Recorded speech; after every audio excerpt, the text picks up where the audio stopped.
Okey, kita telah mempelajari tentang bentuk sekatan perdagangan antarabangsa di bawah subtopik 2.2.3 dan juga tujuan sekatan. Kita dah masuk kepada tujuan sekatan perdagangan antarabangsa, dan pada kali ini kita teruskan dengan subtopik 2.2.4 iaitu kesan takrif kota dan juga subsidi terhadap perdagangan antarabangsa. Okey, jadi kita tengok dulu bagaimana pelaksanaan takrif. Okey, apabila kita melihat pelaksanaan takrif, kita boleh lihat dari sudut graf dan juga bentuk kelop yang akan terkesan dengan pelaksanaan takrif tadi. Okey, jadi mula-mula bagaimana kita lihat? Kita akan buka kelop seperti mana yang awak telah pelajari semasa di tingkatan 4. Okey, bagaimana cara untuk membuka kelop keseimbangan pasaran? Okey, kita buka graf iaitu kelop. Okey, ada garis menegak dan juga melintang. Okey, dalam SPM mesti dilabelkan dengan label yang betul. Okey, kemudian di sini kita letakkan harga. Harga ataupun ditandakan dengan P. P kita ada price Kemudian quantity Q Jadi unit tersebut mestilah betul, dan yang paling penting sekali di dalam SPM mesti letak origin di sini iaitu kosong, point of origin Jika awak tak letak semasa SPM nanti, maka akan dipotong. Jadi penting untuk melabelkan setiap rajah tersebut. Okey, kemudian apa yang perlu awak buat?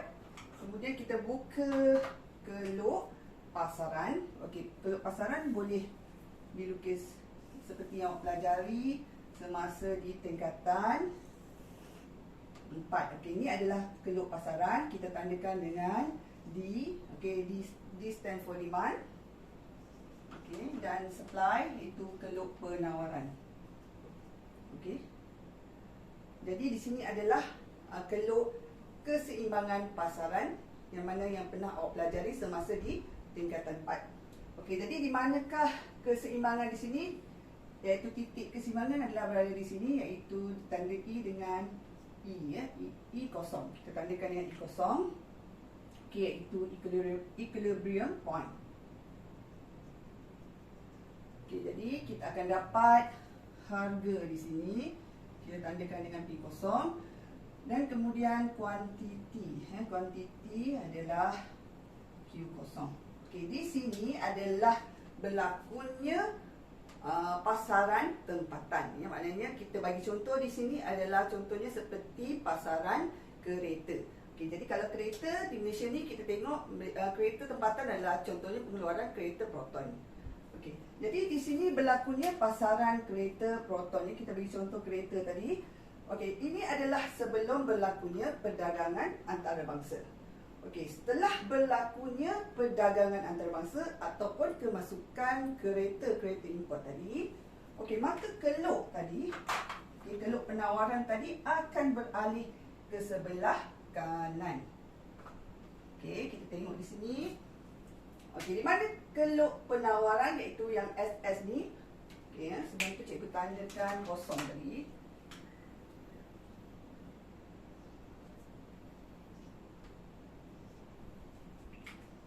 Okey, jadi apabila berlakunya perdagangan antarabangsa iaitu kemasukan kereta-kereta import tadi, maka kelop penawaran akan beralih ke sebelah kanan. Okey, maka terbentuknya satu pasaran baru. Okey, di sini adalah keseimbangan baru dicapai. Okey, kita tandakan dengan E1, equilibrium 1, dan juga SS1, SS1. Okey, maka apabila berlakunya perdagangan antarabangsa, bagaimana dengan harga? Harga akan merosot, akan menurun. Manakala kuantiti barangan akan meningkat. Okey, jadi kita tandakan dengan P1. Ya. Kalau awak tengok logik kita belajar tentang hukum permintaan, apabila harga meningkat barang akan menaik, apabila barang menaik harga akan merosot. Okay, jadi itu adalah hukum permintaan. Apabila harga meningkat, okay, barang akan menurun. Apabila harga menurun, barang akan meningkat. Okay, kemudian kita tandakan dulu kuantiti baru. Okay. Okay, di sini apabila berlakunya kemasukan kereta import, contoh kereta Honda, kereta Toyota. Okey, ni apabila belum berlakunya sekatan yang telah dilakukan oleh kerajaan. Apabila berlakunya sekatan, iaitu pelaksanaan tarif yang telah dilaksanakan oleh kerajaan terhadap barang import tadi, maka penawaran tadi akan berbalik ataupun beralih ke sebelah kiri. Ya, kerana berlakunya sekatan tadi. Okey, jadi kita lukiskan. Ya, kita lukiskan keluk penawaran yang baru apabila pelaksanaan tarif dilaksanakan terhadap barang-barang import.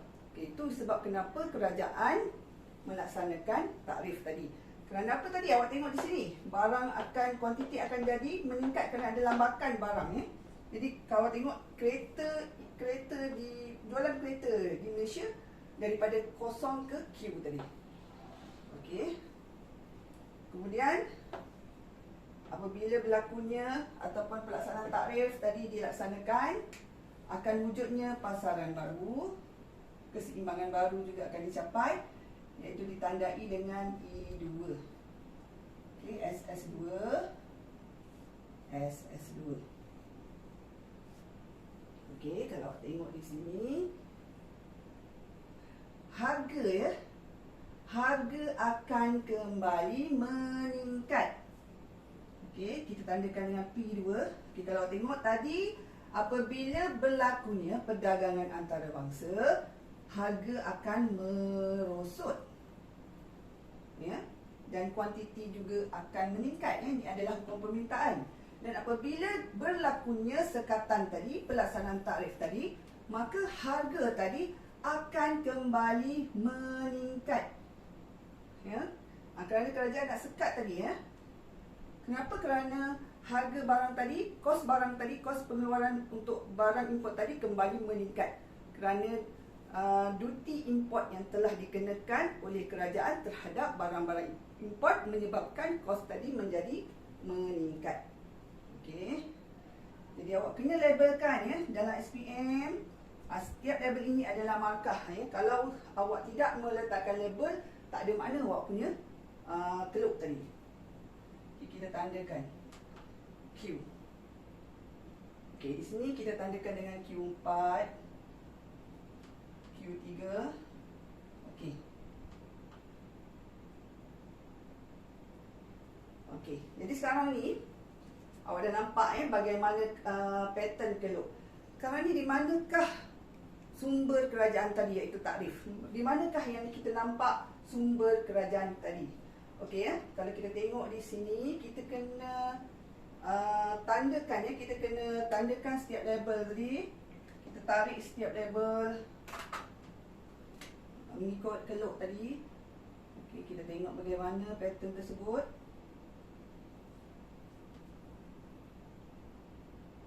Okey.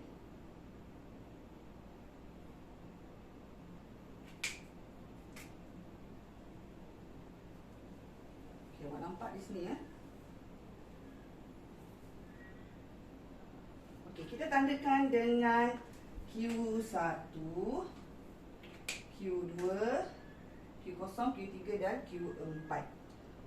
Okey ya. Kalau awak tengok di sini apabila awak nampak di sini jualan kereta tempatan, okey, keseluruhan jualan kereta adalah daripada Q0 ke Q4. Ini adalah kereta yang terjual, tak kira sama ada import ataupun tempatan yang dijual di Malaysia. Tetapi di manakah jualan barang-barang tempatan, kereta tempatan tadi adalah daripada kosong sehingga mana? Kosong sehingga P1 tadi ni ya. Jadi ini adalah tempatan ya. Kereta tempatan. Di manakah kereta import adalah daripada Q1 ke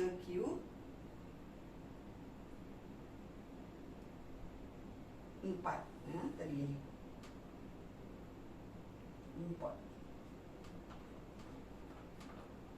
Kalau awak tengok di sini, di manakah kita lihat kedudukan sumber kerajaan, iaitu takrif tadi.